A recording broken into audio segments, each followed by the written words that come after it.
इस कार्यक्रम को हम आगे बढ़ा सके। डॉक्टर बीके संजय, जोरदार तालियों के साथ। मैं मंच पर बैठे हुए सभागार में उपस्थित सभी महानुभावों को मेरा नमस्कार।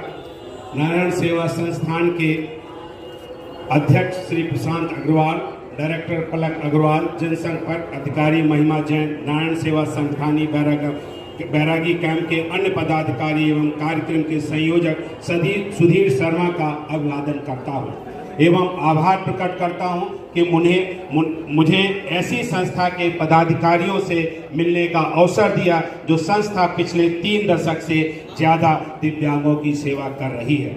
यह बड़े हर्ष की बात है कि नारायण सेवा संस्थान विगत 36 वर्षों से देश के दिव्यांगों की निःशुल्क सेवा में लगा हुआ है और हरिद्वार स्थित बैरागी कैंप में अस्थायी सर्जिकल हॉस्पिटल स्थापित कर दिव्यांगों की निःशुल्क सेवा कर रहा है।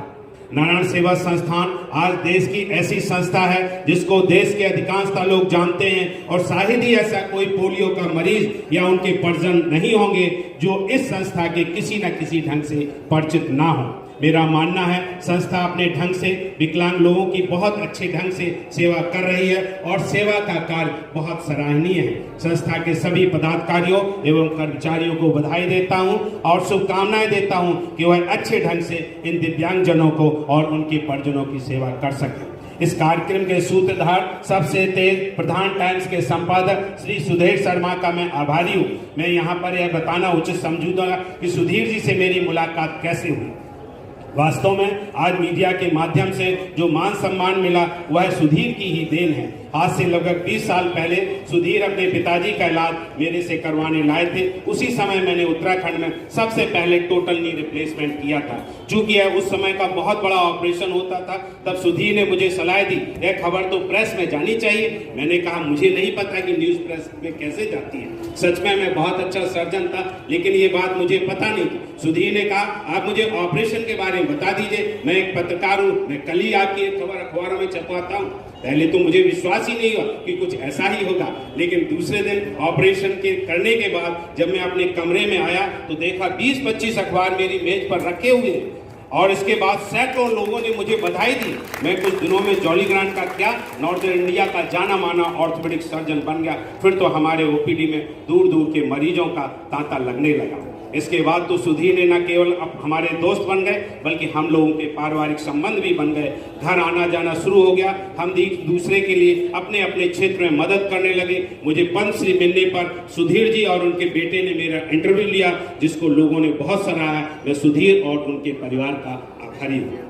वर्तमान में विकृति और विकलांगता का मुख्य कारण पोलियो, सीपी एवं सड़क दुर्घटनाएं हैं, जैसा कि प्रशांत अग्रवाल जी ने बताया है। सड़क दुर्घटनाओं की संख्या दिन प्रतिदिन बढ़ती जा रही है। हर साल लगभग 5 लाख लोगों की सड़क दुर्घटनाएं होती हैं और 1.5 लाख लोगों की मौत हो जाती है और उनमें से बचे हुए 1/3 या 1/4 लोग विकलांग हो जाते हैं। और इनमें ऐसा नहीं है, अच्छे से अच्छे इलाज होने के बावजूद हो जाते हैं। हमने एक क्लिनिकल रिसर्च से पता चला है कि 90% सड़क दुर्घटनाएं चालक की लापरवाही के कारण होती हैं। और इसके माध्यम से मैं आपके माध्यम से मंच के माध्यम से यह बताना चाहता हूं कि पिछले कई सालों में मैंने हमारी संस्था ने सड़क सुरक्षा अभियान चला रखा है और लगभग अब तक 200 से ज्यादा निःशुल्क व्याख्यान किए हुए हैं और जिसको कि इंडिया बुक रिकॉर्ड में भी उल्लेखित किया जा चुका है, जिसका उद्देश्य यह है कि सड़क दुर्घटनाएं कम से कम हो। क्योंकि मैं एक ऑर्थोपेडिक सर्जन हूं और सड़क दुर्घटनाओं को करीब 40 सालों से देख रहा हूं। इसलिए आप सभी बैठे महान भावों से भी अपील करता हूं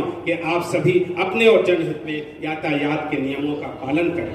मेरा मानना है भोजन और शिक्षा के अलावा किसी भी व्यक्ति का शारीरिक, मानसिक और सामाजिक आर्थिक विकास निर्भर करता है। जैसा कि अभी प्रशांत जी ने बताया, अधिकांशतः लोगों के उद्देश्य की पूर्ति उनके हाथों पैरों के द्वारा ही होती है। यदि हाथ पैर ही सही तरह से काम नहीं करेंगे तो फिर अपने उद्देश्य की पूर्ति कैसे कर पाएंगे। यदि किसी के उद्देश्यों की पूर्ति नहीं होती तो फिर उसमें मानसिक, सामाजिक, आर्थिक विकलांगता तो आना ही। किसी भी तरह की विकलांगता व्यक्ति के लिए कलंक के समान है। बचपन में विकलांगता के मुख्य कारण जैसा कि मैंने बताया पोलियो सोटे होते हैं। पोलियो की विकलांगता केवल शारीरिक नहीं, यह मानसिक, सामाजिक और आर्थिक विकलांगता की जननी भी है। खासतौर से यदि रोगी गरीब है और महिला है तो विकलांगता और विकराल रूप धारण कर लेती है। यह बड़े सौभाग्य की बात है कि विश्व स्वास्थ्य संगठन, समाज अपनी सरकारी तथा गैर सरकारी संस्थाएं जैसे rotary club, Bill Gate and Melinda foundation जैसी सामाजिक संस्थाओं के सहयोग से 27 मार्च 2014 से हमारा देश पोलियो मुक्त हो गया है। लेकिन जिसका मतलब पोलियो के नए केस अब पैदा नहीं हो रहे, लेकिन पुराने इतने ज्यादा हैं कि इन्होंने देश के लिए एक सामाजिक और आर्थिक समस्या खड़ा कर रखी है। मेरा मानना है कि स्वास्थ्य एक कीमती संपत्ति नहीं बल्कि एक संसाधन है। इसलिए हम सब लोगों को यह लक्ष्य होना चाहिए कि इस संसाधन को पूर्ण रूप से उपयोग करें। यह भी अपने परिवार, समाज और अपने देश की प्रगति में भागीदार हो सके। यदि हर आदमी अपने देश की प्रगति में भागीदार हो सकेगा तो अपना देश दिन दुगनी रात चौगुनी तरक्की करेगा।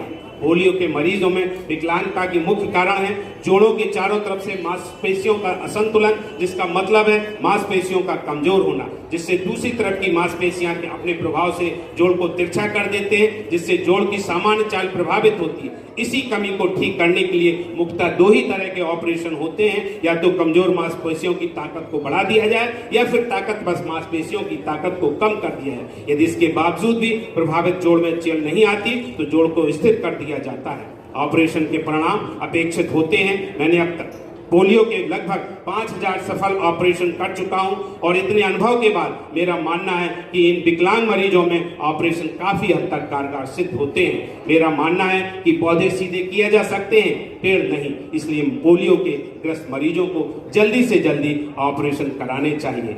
अंत में मैं पुनः आयोजकों को और कार्यक्रम के संचालक सुधीर शर्मा को और सभी सुनने वालों का आभार प्रकट करता हूं और धन्यवाद देता हूं।